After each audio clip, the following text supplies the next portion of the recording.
Hello everyone.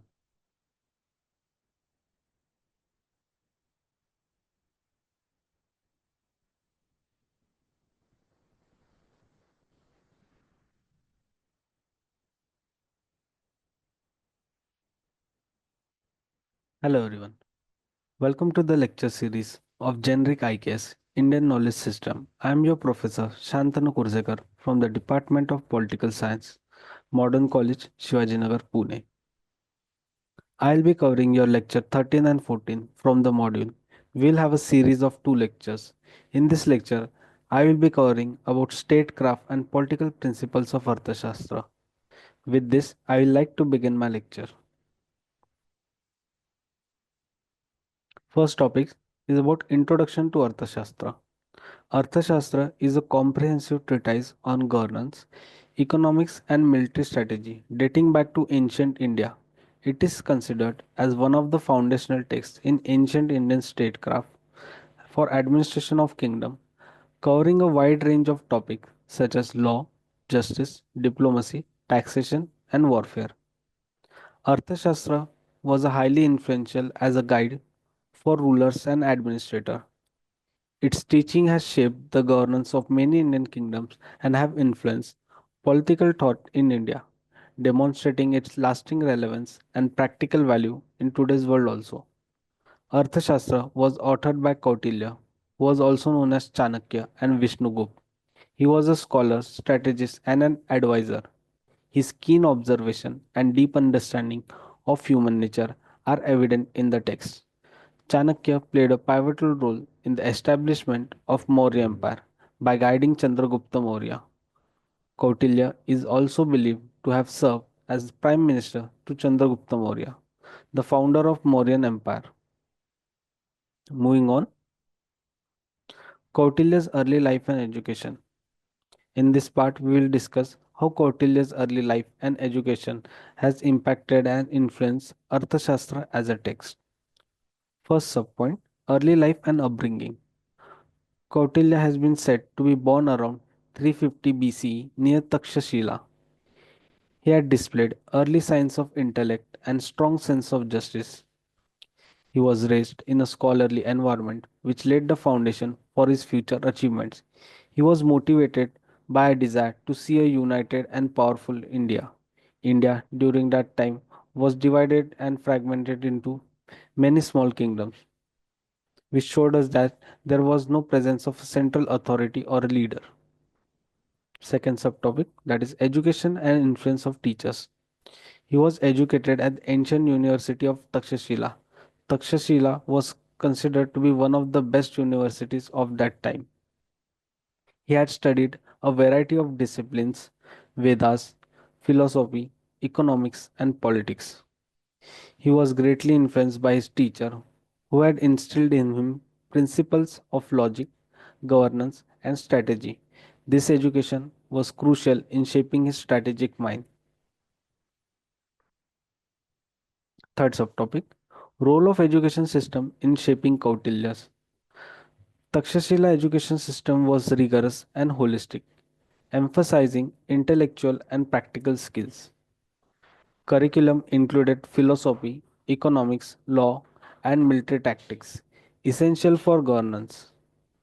It had also emphasized on critical thinking and strategic planning, which was central to Kautilya's later work. Fourth subpoint, early indicators of his political acumen. He had demonstrated an early understanding of politics and strategy. He was known for forcing political outcomes and manipulating events. His early involvement in political debates has showed a potential as a future advisor. His strategic thinking and decision making skills were evident and crucial in establishing Maurya Empire. Fifth subpoint, Kautilya's personal philosophy and its influence on Arthashastra. Kautilya believed in pragmatism and realism. He used to talk about what is rather than what ought to be. He had advocated for a strong and centralized state, which we can see in the foundation of Maurya Empire. He believed in achieving political stability and power by any means necessary. This philosophy heavily influenced Arthashastra, which focuses on strategic governance and statecraft. Sixth subpoint: how Kautilya's education and upbringing contributed to the writing of Arthashastra. His education and upbringing were crucial in the creation of Arthashastra. His exposure to various fields of knowledge at Takshashila and teaching from mentors provided him the intellectual tools to form Arthashastra. The multidisciplinary approach taught in taught in Takshashila had helped him a lot. His experiences and understanding of governance were foundational in the writing of Arthashastra. The treatise reflects the depth of his education and his commitment to creating a strong and prosperous state. Moving on to the next topic, that is Kautilya's role in Indian politics. First subpoint: Kautilya's influence in Indian politics. He was of a strategic mind, instrumental in shaping 4th century BCE Indian politics. He was a key figure in the formation and expansion of Maurya Empire. He was author of Arthashastra, which is considered as a seminal text on statecraft and strategy. Second subpoint: relationship with Chandragupta Maurya. He had mentored Chandragupta Maurya in military tactics and governance and diplomacy. Chandragupta Maurya was the first king of Maurya Empire. His partnership led to the overthrow of Nanda dynasty and the founding of Maurya Empire. The ruler of the Nanda dynasty at that time was Mahapadmananda. Kautilya remained a close advisor, ensuring empire stability and growth. Third subpoint, that is role in establishing Maurya Empire. He played a crucial role in overthrowing Nanda dynasty through strategic planning. He had used alliances, espionage, psychological warfare to unify Indian states under Mauryan rule. Espionage here means usage of spy system. He had aimed to create a strong, centralized empire capable of enduring threats. Fourth subpoint: influence of Arthashastra on administration. The Arthashastra had provided the administrative blueprint for Maurya Empire. It had focused on taxation, law, law enforcement, and resource management, which had contributed to empire stability and prosperity as well as which had contributed to empire stability and prosperity. Fifth subpoint: diplomatic strategies. He had advocated for pragmatism in foreign policy, including alliances and warfare when necessary. He had emphasis on the uses of espionage, that is spy system, and maintaining a balance of power between the state. His strategies helped expand and maintain the empire's dominance. Sixth subpoint: impact on later political thought. He had influenced Indian political strategy and governance beyond Mauryan era.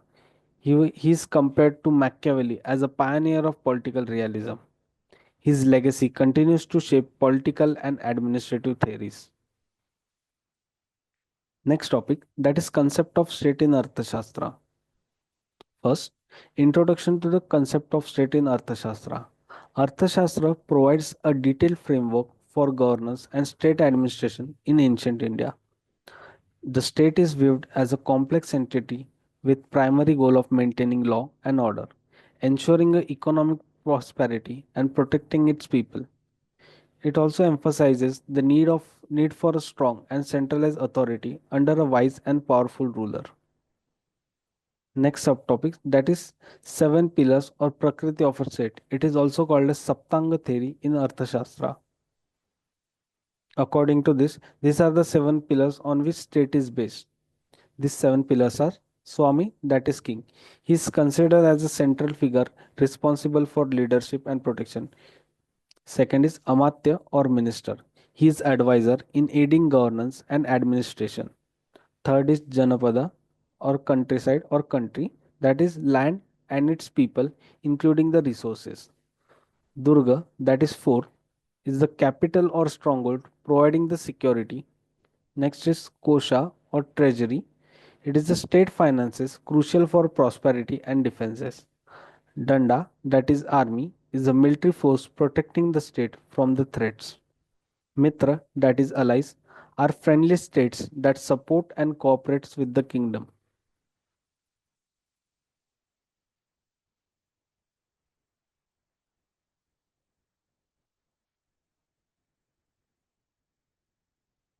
Third subpoint, role of a king as per Arthashastra. The king is seen as a guardian of the state, responsible for its protection, prosperity, and justice. He is expected to embody virtues like wisdom, courage, and discipline. He must be a skilled administrator and strategist, ensuring the welfare of subject and maintaining law and order. Fourth subpoint, responsibilities of state towards its subject. These responsibilities are protection, welfare, justice, and security. Protection here means safeguarding the life and property of citizens. Welfare means ensuring economic prosperity and meeting the basic needs of people. Justice means maintaining law and order, and delivering impartial justice. And last, security means defending against external threat and maintaining the internal stability of the state.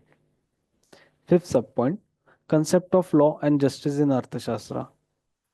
Arthashastra emphasizes the importance of law, that is dharma, and justice, that is nyaya, in governance.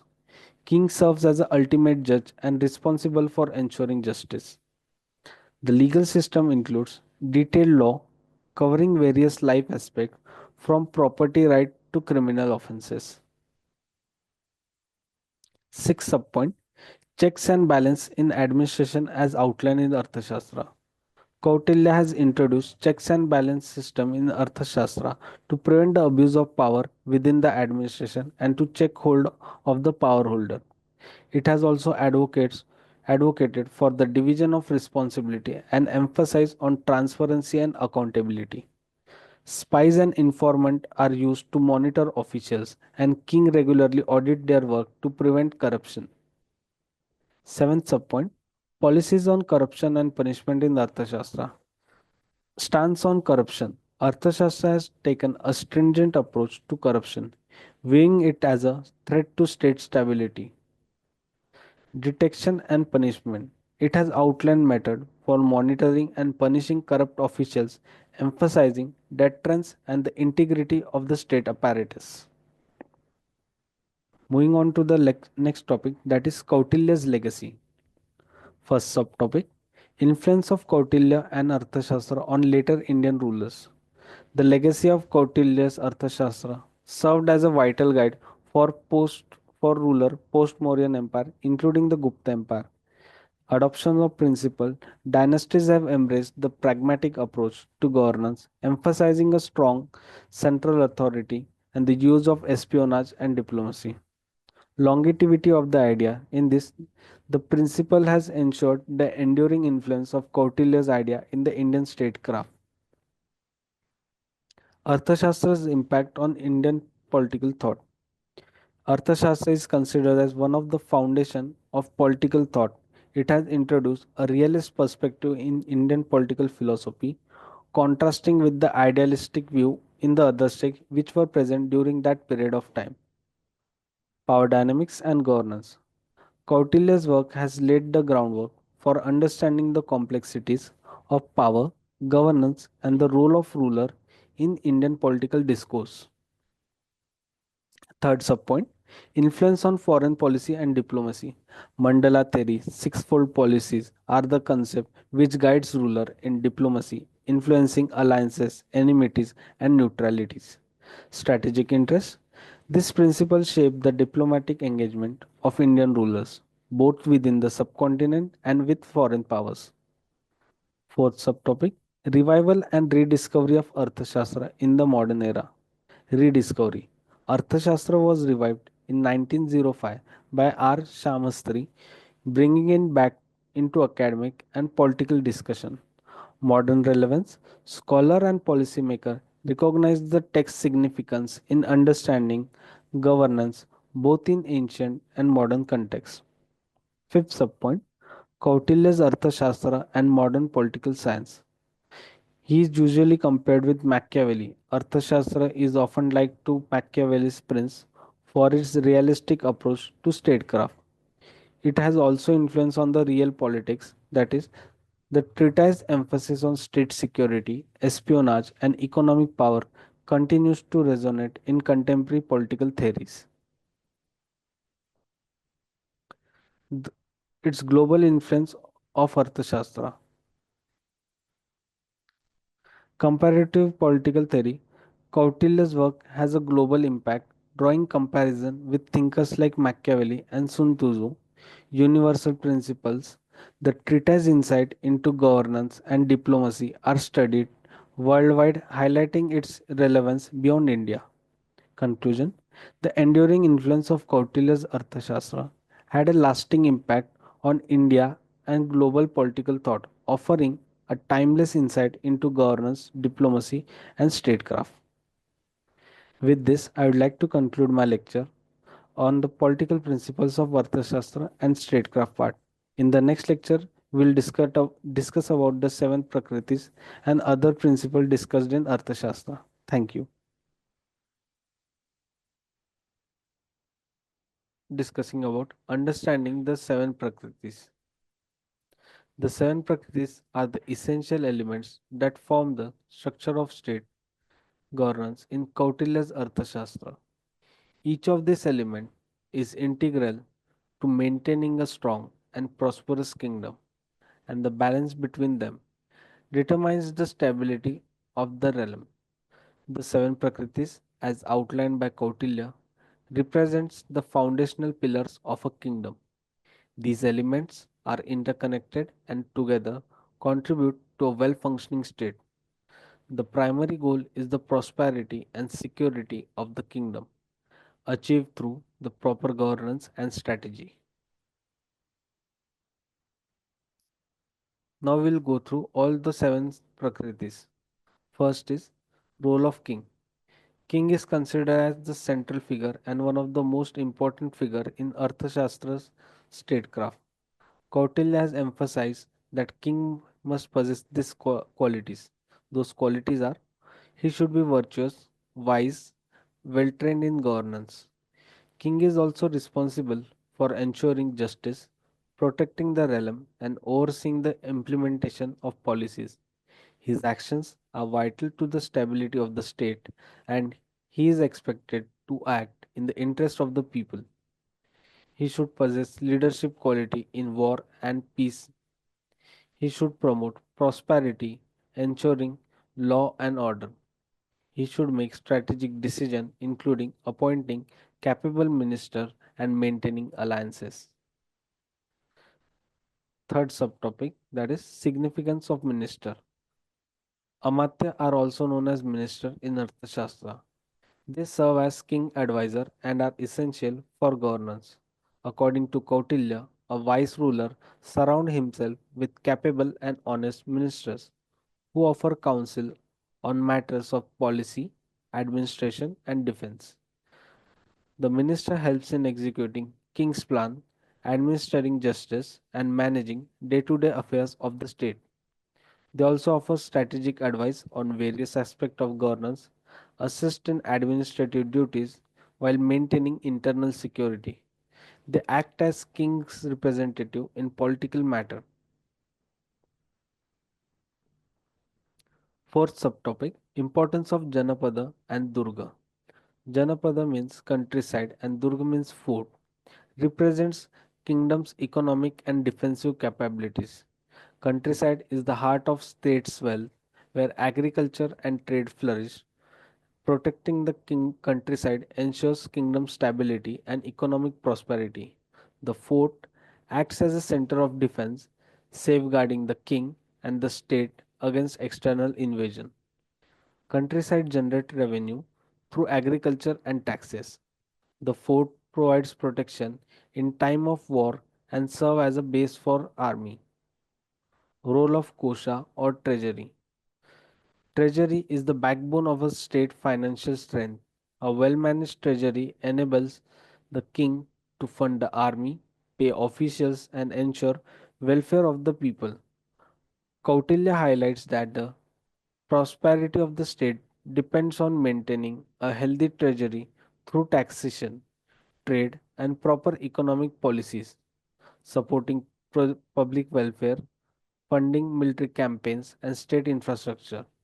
Treasury also ensures economic stability and growth of a state. Lastly, We'll talk about Danda and Mitra. Here, Danda means army and Mitra means ally. They ensure kingdom's security and foreign relations.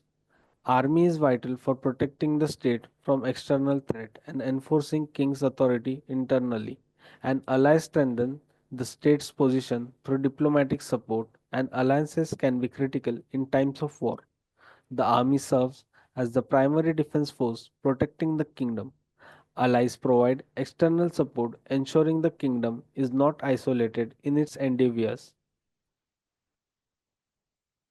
Moving on to the third topic, that is understanding Arthashastra military strategy. First subtopic, Introduction to military strategy. Kautilya's Arthashastra emphasizes that military strategy is central to the success of state, the overarching principle to secure and expand kingdom's influence while ensuring the well-being of the state.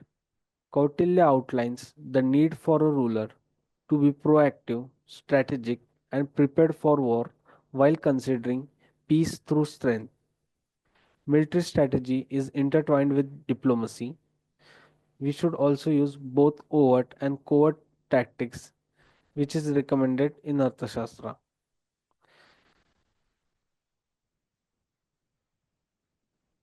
Military strategy should always seek to protect state interests first, either by force or by negotiation. Second subtopic, preparation for war. Kautilya stresses that preparation is vital for any successful military campaign.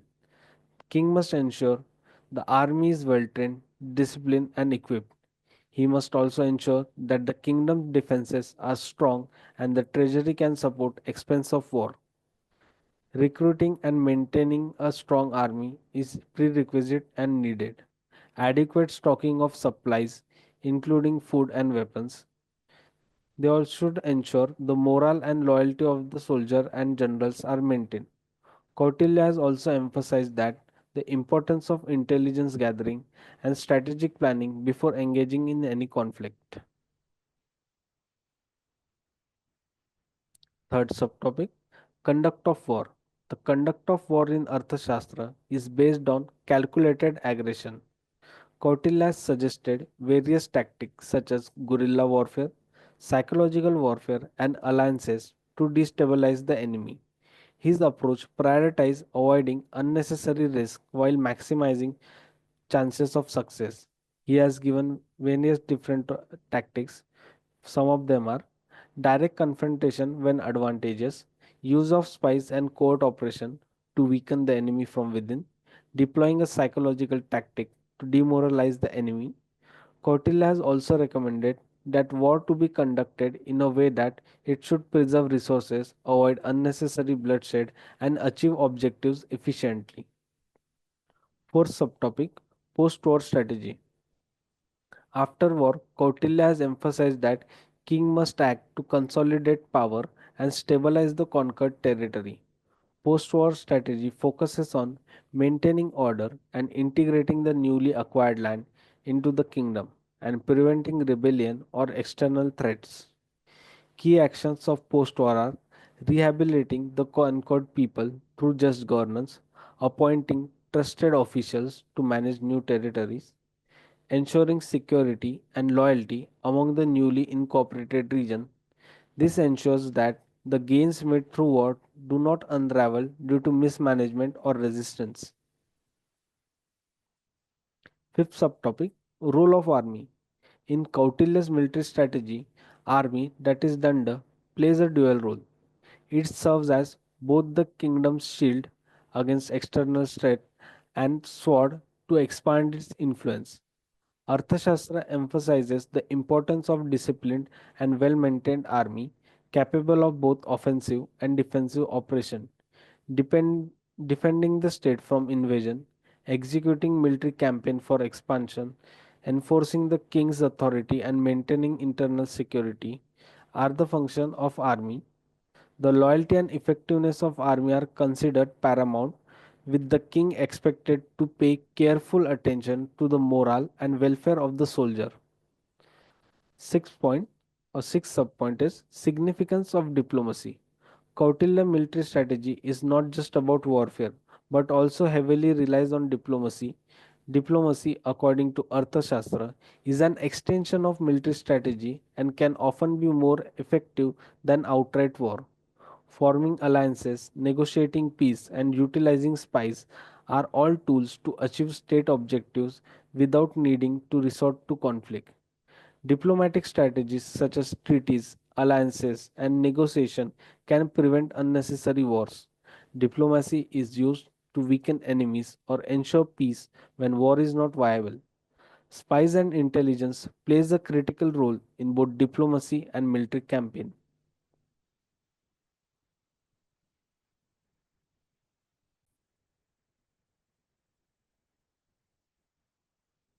Moving on to the next topic, that is deep dive into diplomacy in Arthashastra. First subtopic, Introduction to Diplomacy. Kautilya's Arthashastra defined diplomacy as a subtle and sophisticated tool in king's arsenal. It stresses negotiation, alliances, and cunning as vital to ruler's success in expanding or protecting his realm without resorting to war.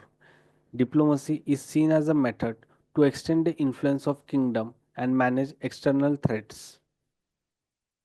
Diplomacy serves as a preventive measure against unnecessary wars. A wise ruler must be adept at both warfare and statecraft through negotiations. Second subpoint, diplomacy with neighboring kingdoms. Diplomacy with neighboring kingdoms often follow a strange known as mandala theory. In this theory, neighboring kingdoms are potential enemies while their neighbor are potential allies. Kautilya had advocated for alliances with distant kingdom to keep the immediate neighbor in check. It maintains balance of power by forging alliances with more distant states and constantly monitor and adjust diplomatic relations as threat and opportunities shift.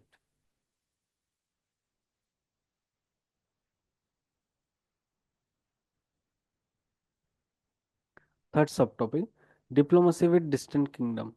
Distant kingdom are potential allies according to Kautilya. This kingdom can provide support against closer rivals and help secure the trade routes. Diplomatic engagement with distant power is characterized by pursuit of long-term strategic relationships rather than immediate benefits. We should also engage with distant kingdom for strategic alliance and economic benefit. We should utilize distant allies to strengthen the kingdom regional influence. Fourth subpoint, role of spies in diplomacy. Spies are essential to diplomacy in Arthashastra. Kautilya suggests the use of espionage to gather intelligence and manipulate political situation and influence the decision of other rulers. Spies can help rulers anticipate threat and identify potential allies. Spies provide critical information for strategic decision making. Spies spy system help to update against the current situation that are happening. The use of espionage to influence the internal politics of neighboring and distant states. Fifth subpoint, that is peace treaties and alliances. Kautilya outlines that peace treaties and alliances should be based on pragmatism. Treaties are only good as the benefit they brings. A ruler should enter alliances with the understanding that they can be dissolved if they no longer serve the state interests. Treaties and alliances are tools and not permanent commitment. Regular reassess of alliances based on evolving geopolitical context should be made. Sixth subpoint, that is diplomatic failure and their consequences. Diplomatic failure can lead to war, loss of territory, or weakening of the state. Kautilya stresses that the importance of having contingency plan in case of diplomacy failure. A ruler must be prepared to transition from negotiation to conflict swiftly. A failed diplomacy often leads to conflict and instability in the region. A ruler must be prepared militarily to back up the diplomatic effort when negotiation collapses. Moving on to the next topic, that is influence of Arthashastra on Indian society. First subtopic, Arthashastra's impact on ancient Indian society. In ancient India, Arthashastra has influenced governance, legal system, military strategy, and the economy. It had provided a comprehensive guide to statecraft and social order. Arthashastra shaped ancient Indian political and economic system. It had provided a structured approach to governance that had influenced ruler as well as scholars. Second subpoint, change in social structure due to Arthashastra. Arthashastra has contributed to stratification of society by emphasizing roles of different classes in maintaining order and governance. It reinforced the importance of hierarchy and duty within the social structure. It had reinforced the caste and social role in governance and society. It had also promoted a merit based system for officials, balancing the tradition with pragmatism. Third subpoint, influence on legal system. The legal principles outlined in Arthashastra laid the groundwork for legal practices in ancient and medieval India. It introduced regulation on trade, contract, property, and criminal laws. It had provided a legal framework for governance and societal order. It had also influenced development of law regarding the contract, property, and commerce. Next subpoint, influence on education and knowledge system. Arthashastra has emphasized the importance of education, particularly in administration, military strategy, and statecraft. It had also influenced the training of leaders and officials, shaping educational priorities in ancient India. It has also encouraged the education of future leaders in statecraft and military affairs. It had promoted a practical way of education in governance and administration. 6 point, Arthashastra's legacy. The Arthashastra continues to influence Indian thought, particularly in the area of politics, economics, military strategy. Its legacy is evident in modern governance and the study of ancient Indian statecraft. Arthashastra remains a foundational text in the study of Indian political philosophy. Its principles continue to influence modern Indian governance and policy making.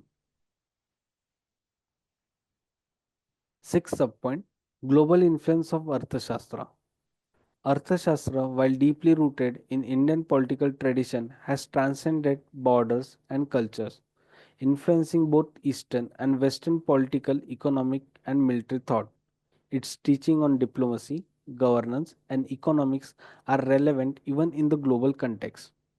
First subtopic, Introduction to Global Influence. The global reach of Arthashastra is evident through its influence on political theory, strategy across the world. Its realistic politics approach has attracted the attention of scholars and leaders from different cultures who finds it pragmatic governance methods applicable even today. Arthashastra influenced a global discussion on governance and statecraft. Its realistic politics approach is studied in international political theory. Scholars recognize its relevance to both ancient and modern political system. Global academic interest in the text is growing, especially in the comparative studies. Second subpoint, influence on Eastern societies. In Eastern society, particularly Southeast Asia and East Asia, Arthashastra influence can be seen in their governance model, political strategies, and concept of state control. Similarity between Kautilya's idea, Confucian, Taoist, and Eastern philosophies highlights their cross-cultural exchange. Parallel exists between Arthashastra and Chinese statecraft strategies. Kautilya's principles align with Eastern concept of governance and authority. The text influenced state formation and power dynamics in Southeast Asia. Eastern ruler historically adopted its strategy of diplomacy and warfare.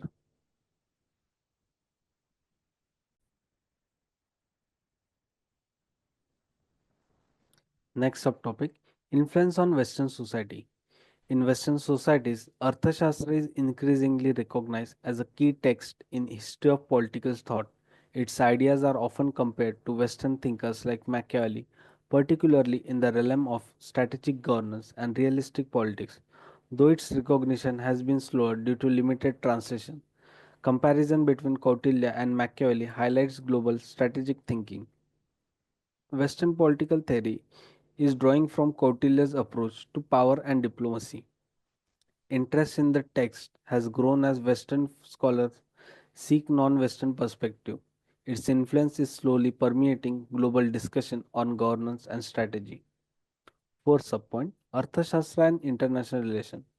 Kautilya's mandala theory, which outlines the relationship between state, has contributed to the modern understanding of international relations. It focuses on alliances, power balance, and interplay between neighboring and distant states, mirrors many of the today's of global diplomatic strategies. The mandala theory is precursor to modern theories of alliances and balance of power. Kautilya's idea on state behavior influenced international diplomatic strategies. The text provides a early insight into complexities of geopolitics. Diplomatic strategies rooted in Kautilya's teaching remains relevant in contemporary international relations.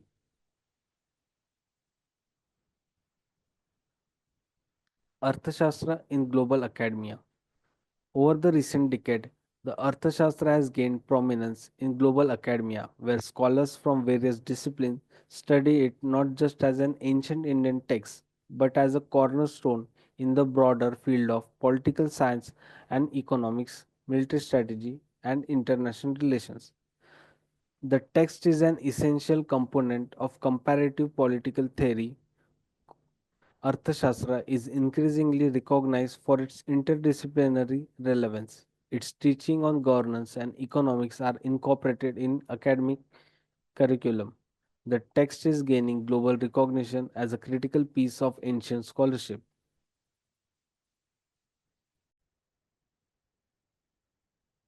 Next topic is criticism and controversies of Arthashastra. First subtopic Introduction to Criticism and Controversies. Arthashastra has sparked numerous debate regarding its ethical and philosophical and historical context. It questions about its origin, its emphasis on realistic politics, and the moral stance on governance practices remain central to its study. Ethical concern arise from its pragmatic approach to governance. Debates about authorship challenge the text's historical continuity. The text approach to power raises questions about its ethical implication. Scholarly debate contribute to evolving interpretations of text. Second subpoint Ethical concerns. One of the primary criticism of Arthashastra revolves around its cold, calculated approach to power and governance, which includes the use of espionage, deceit, and military force. These elements raise moral concerns about the ends justifying means. Espionage and deception are controversial ethical elements in the text. The pursuit of power in Arthashastra often overlooks ethical consideration. Critics question the morality of using force and coercion as governance tools, and Kautilya's pragmatism is seen as potential conflicting with modern ethical norms also. Third subpoint is debate on authorship. The question of authorship has long been a source of debate. While traditionally attributed to Kautilya or Chanakya, some scholars believe the text may have been compilation of ideas from multiple sources or period of time. Discrepancy in the text raises doubt about single authorship. Theories suggest text evolved to contribution from multiple authors. Authorship debate lead to varying interpretation of text intent. Some scholars argue that text reflects broader intellectual tradition of the time. Fourth subpoint difference in interpretation. Due to its complexity, Arthashastra has been interpreted in different ways by various scholars. Some see it as a guide to ruthless statecraft, while others believe it provides a nuanced understanding of governance and that balance of power with welfare. Interpretation of text vary based on the reader's focus. Some view it as a purely pragmatic, while others see moral elements within its framework. Different academic school debates whether the text promote ethical governance. interpretative differences affects how the text is applied in the modern context. Fifth subpoint, historical authenticity. While Arthashastra is often considered a guide for practical governance, some question whether it was widely implemented in practice or whether it was more of a theoretical text meant to guide ruler in an idealized sense. Limited historical evidence questions the practical application of the text. Scholars debate that whether it was implemented as a policy or served as an idealized guide. The lack of direct historical reference challenges the text's authenticity. Some see it as a philosophical work rather than reflection of actual governance. Sixth subpoint, that is response to criticism. Defenders of Arthashastra argue that its pragmatic approach to governance is realistic given the political condition of that time. They emphasize that the text seeks to balance power and ethics in a way that ensures the survival and prosperity of the state. Defenders view that the text pragmatism as a necessary for effective governance. Arthashastra seeks to ensure both state security and welfare of the people. Its teachings are seen as realistic response to political turbulence, and proponents argue that ethical concern must be balanced with practical statecraft. The next topic is conclusion and reflection on Arthashastra. First is recap of Arthashastra. We will review the key themes of Arthashastra, including insight into governance, military strategy, and diplomacy. This reflects on the balance between pragmatism and ethics and its application both to the ancient and modern political system. The text is foundational work on statecraft, military strategy, and governance. Its pragmatic approach remains influential in political and strategic thought. Arthashastra balances power and welfare to guide rulers. It offers timeless lesson for governance and leadership. Second subpoint, importance of studying Arthashastra. Understanding the Arthashastra is crucial for student of political science, international relations, and history. Its insight into statecraft provide valuable valuable perspective on leadership, power, and diplomacy that are applicable across all eras. The text is vital for understanding ancient and modern political theory.